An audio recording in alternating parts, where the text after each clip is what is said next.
Welcome everybody to my YouTube channel. This is Marky Park, and today is Wednesday, December the 11th, and today I'm going to do something a little bit different on my channel today. You see, I've got this D&D hat on. I also have a dragon on my shirt. So just give you a little history of my life playing D&D. I probably started playing this game, I want to say I was probably about 8 years old, and I'm about to turn 50. But I started playing when I was a kid. One of our neighbors down the street taught us how to play, and after I got a little bit older, it got into, by the time I was in high school basically, I had stopped playing D&D with friends, and I really didn't pick up playing the game again until I moved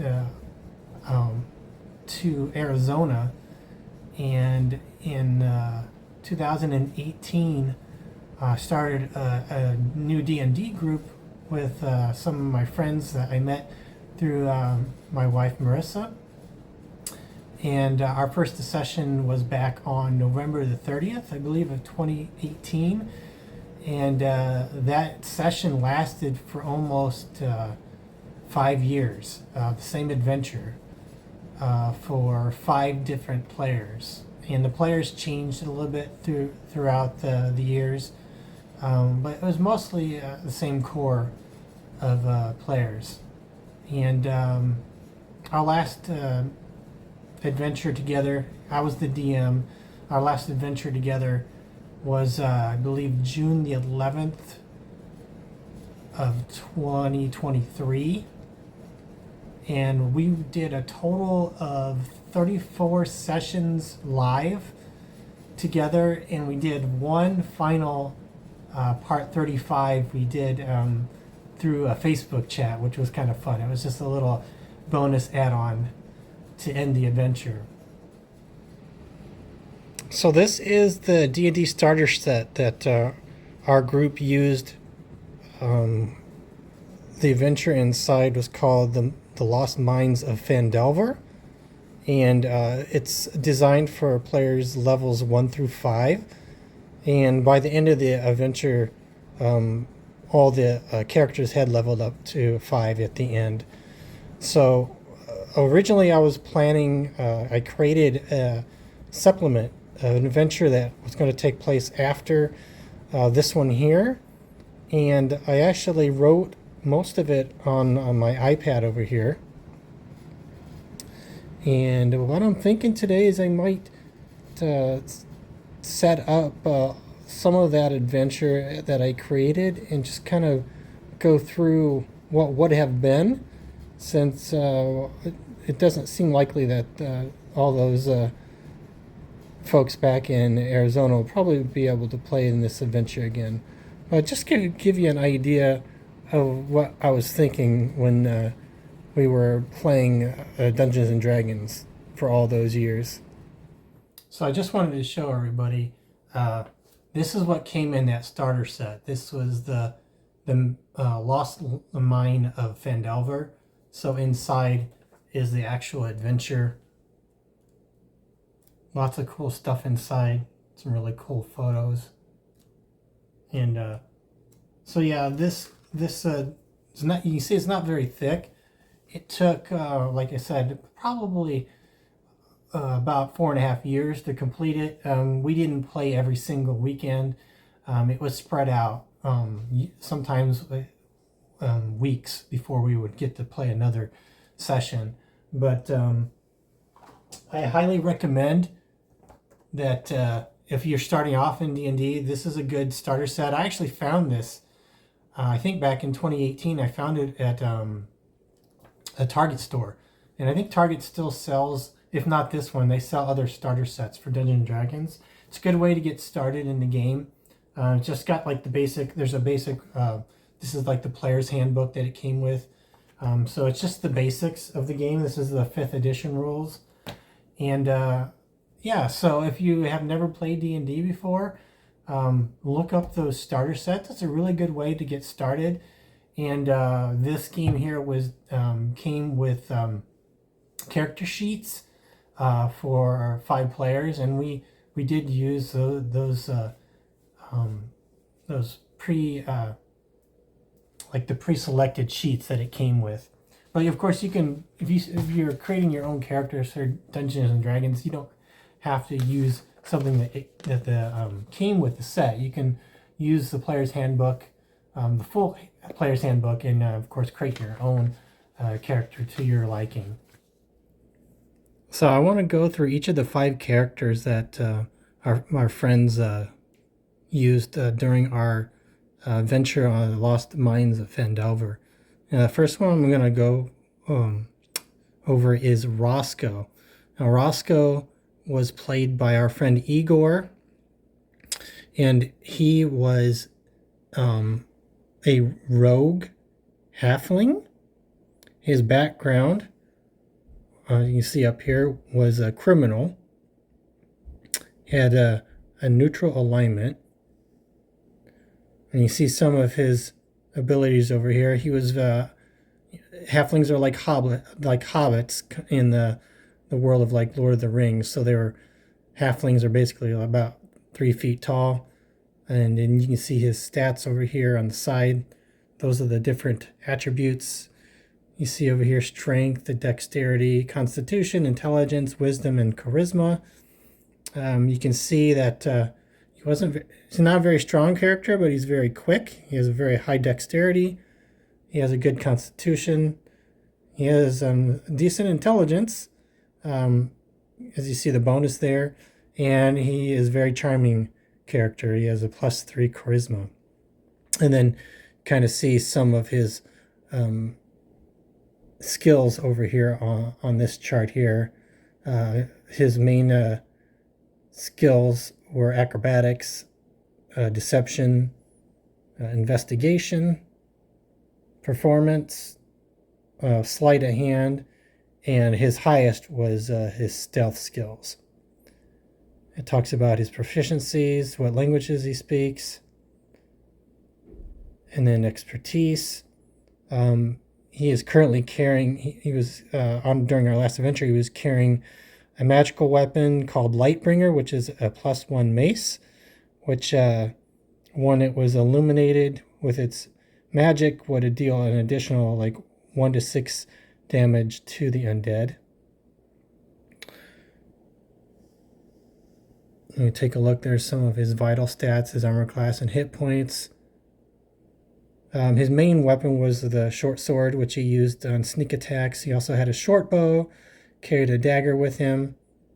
And here it talks about his sneak attack. There's all of his belongings down there. And then some of his other abilities listed over here on the right-hand side. And then his personality traits up here.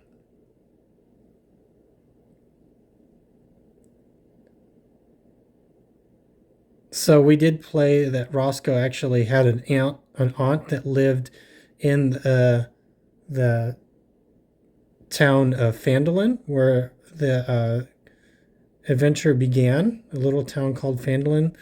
And so we used that in a few of the sessions as we visited the town, and he basically got to spend some time with his aunt and his little cousin. And so that was Igor's character Rosco. And we'll go take a look at the others. I forgot to mention the best part of playing D&D, at least a part I really enjoyed, it was using the mini figurines. So this is actually the figurine that we used for Rosco. You can tell he's got his little short sword in his hand there. He's wearing his cloak. So that was Rosco. So the next adventure we're going to talk about in the group was Burino. And there is his figurine here. So he was a human fighter, and he had a noble background. His alignment was lawful neutral. And this was a character played by our friend Curtis. He's kind of wielding a very large great axe there on his shoulder. Kind of see there along the sides there.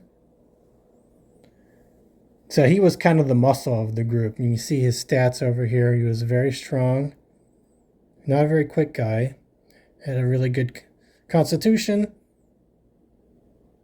And he was a quite charming fellow. He was very bold, sometimes to his detriment during our sessions. And there's some of his skills here. His highest skills were athletics, history, perception, and persuasion.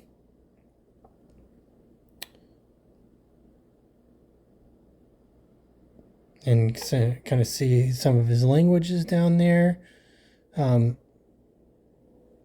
His main weapon was his great axe. But as you can see here, there's a Talon sword written down on here. This was actually a sword that another character named Varys actually used most of the time.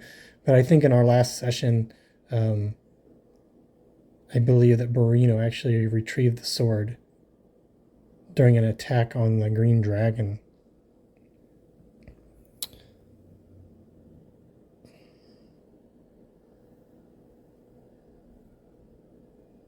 So yeah, Barino was played and created by Curtis in all 35 of the sessions that we played, and I know he's really fond of the Barino character, and hopefully we do some play testing later. We'll get to see him in some really good combat situations.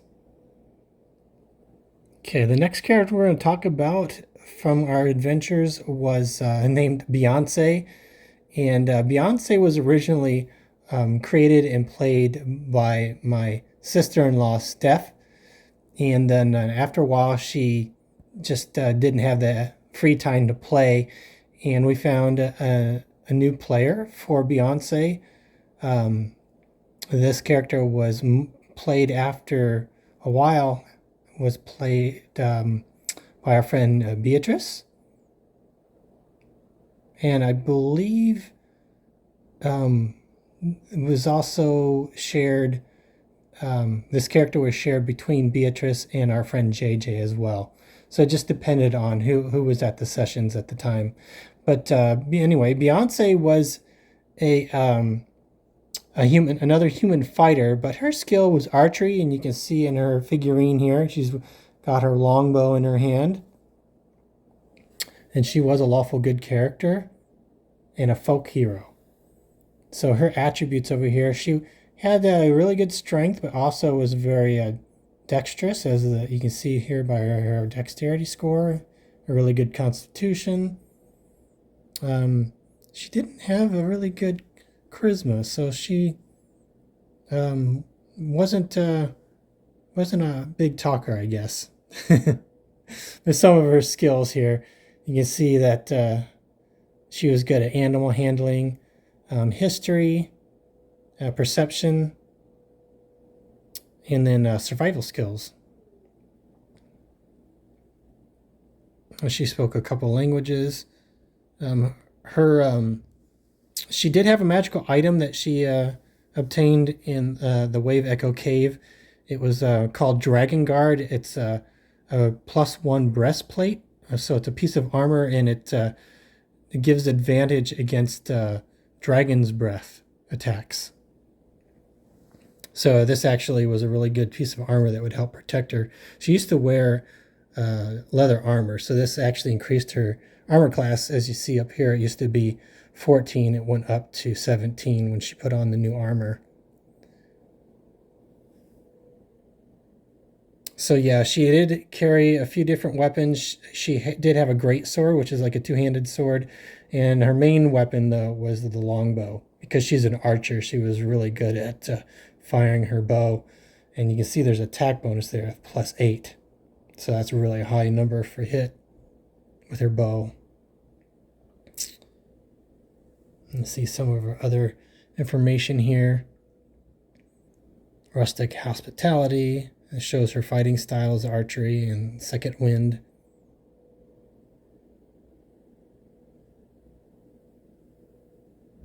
And so that was our character Beyonce. So the next character we're going to talk about is the character Varys. Now, this character here, you see the minifigure.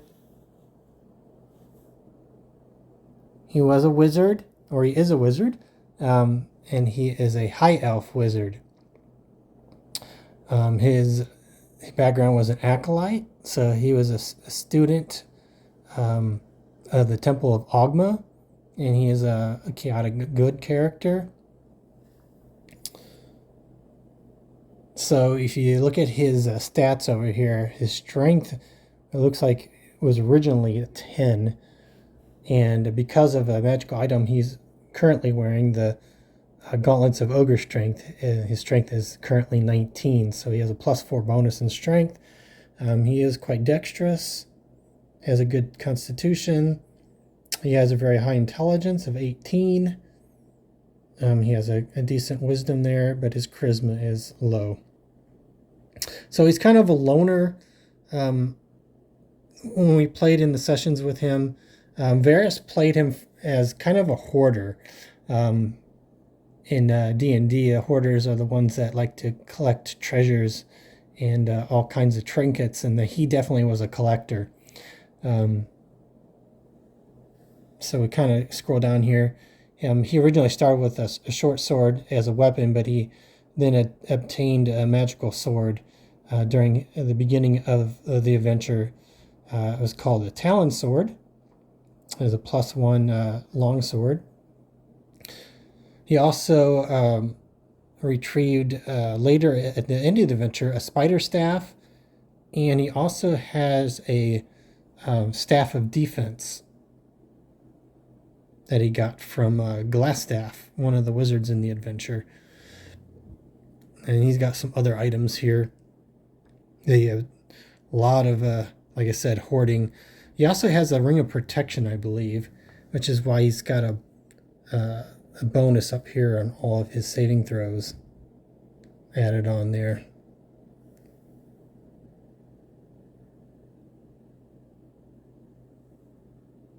So here's some of his features and traits. Shelter of the faithful.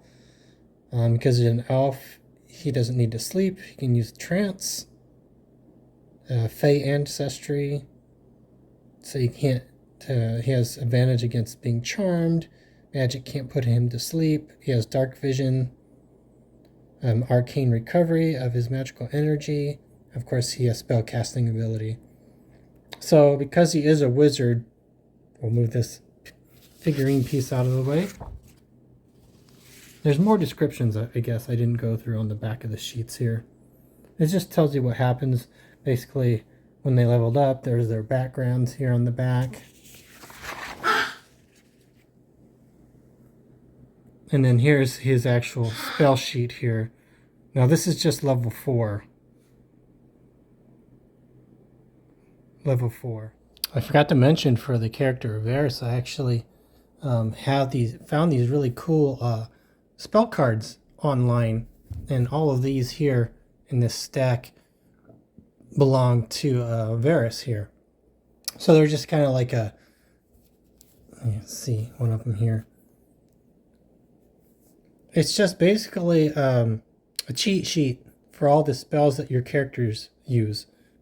So by using these spell cards, it's a lot easier to access all of its abilities and attributes without having to go in and search for it inside the player's handbook. And the last of the 5 adventures in our group was Vistra, in the figurine here. You can see it's a dwarf character with a big warhammer on his shoulders here, and wearing a lot of chainmail armor here. So Vistra is a hill dwarf cleric in the background of a soldier, and alignment was neutral good. Originally created by my wife, Marissa. Was actually Vistra was played by multiple people over the course of 4.5 years.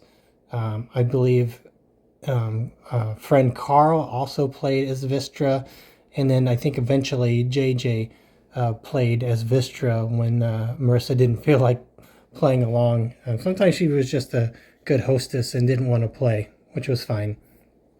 But Vistra, some of the attributes over here, she had a +2 bonus for strength.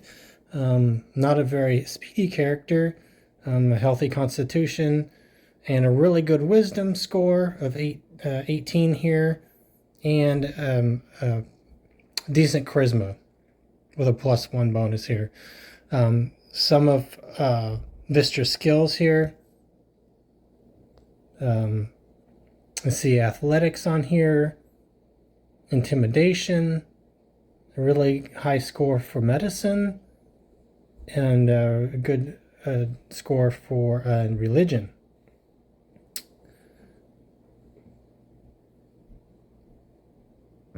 So it was a dwarf character that spoke Common and Dwarvish.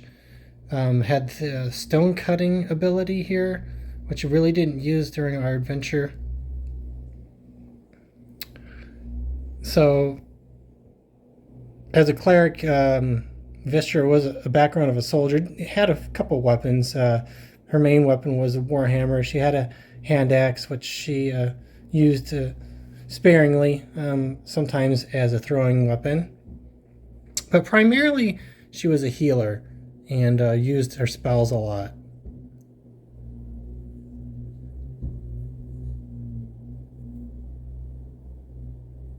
Now, she does have a spell sheet here. We'll move that out of the way. These were the spells when we ended our last session here.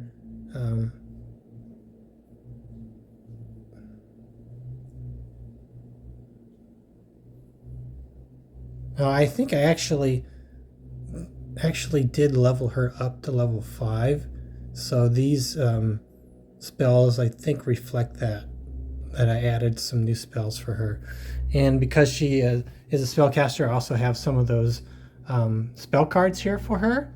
And this is one that she used quite a lot during combat, called Spiritual Weapon. And so that's the character of Vistra the Cleric.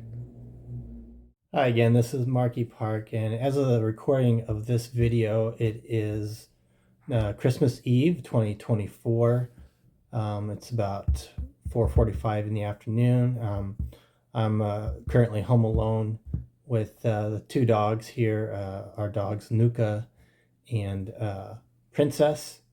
Unfortunately, Princess is a little under the weather. I've been taking care of her all day. She's been throwing up and having some other issues. But I just wanted to add this on to the end of the last video. I totally intended to do a recording of doing some like some practice, just like solo combat, Dungeons and Dragons combat. And after I recorded the last video, I just didn't have the energy to really film anything. You can see right now I do have my Christmas gear on here, but I just got out of the shower about half an hour ago, and again, today's been another one of those rough days. I probably talked about it sporadically in my other videos the past year or so, that I'm diabetic and I'm currently kind of struggling, trying to keep my blood sugar normal. It's been really tough the last few weeks. And just kind of want to talk about how I really enjoyed doing those videos this past year at the Disney parks, and it gave me a lot of joy, but I just really haven't been up to doing a lot of videos recently. And it's been an up and down year for me personally. When we moved to Florida back in October of 2023, I had high hopes that I would just be able to transfer from one job at the airport I was working at in Tucson to the airport in Orlando, and be able to kind of fit in and enjoy working at a very busy but exciting airport. And unfortunately, there was an incident that happened. It was almost a 1 year to this day. It was on December 26th. I was working one of the airlines as a supervisor and made a couple of mistakes that day, and the bosses decided to take me off of that account. And as a result, uh, uh, basically, I was working a full-time job, and because I was working limited hours, I basically became a part-time employee. So it's been a real struggle this past year, just to pay the bills and keep up with everything. The cost of living is much higher, also here in Florida than it was in Arizona. So I've been having a lot of personal struggles. I just want to kind of share that with everybody. I know this time of year is a joyous occasion for most people with their family and friends, but I do feel for some of those folks that are just not feeling all the joy, and I definitely understand that, because I'm definitely this year one of those people that's just having a tough time, and hopefully things will turn around in 2025. So I just wanted to share that with you because I started out doing a video about 2 weeks ago and was going to finish it with some Dungeons and Dragons content and just didn't get to finish it. So thanks for listening to my little ramble here. Hopefully we'll start to get back to doing some of the videos back at the Disney parks and getting my walks in again and getting all those steps in at the parks. I believe the first day that we can use our Pixie Dust Pass is January the 6th, because that pass doesn't allow us to go to the parks during the holidays. But again, thanks for listening to the video. Stay tuned, because I think hopefully we're going to have some good times over at the parks coming up at the beginning of the year. So again, it's Marky Park, and we'll see you next time. And Merry Christmas and a Happy New Year to everybody out there. Bye-bye for now.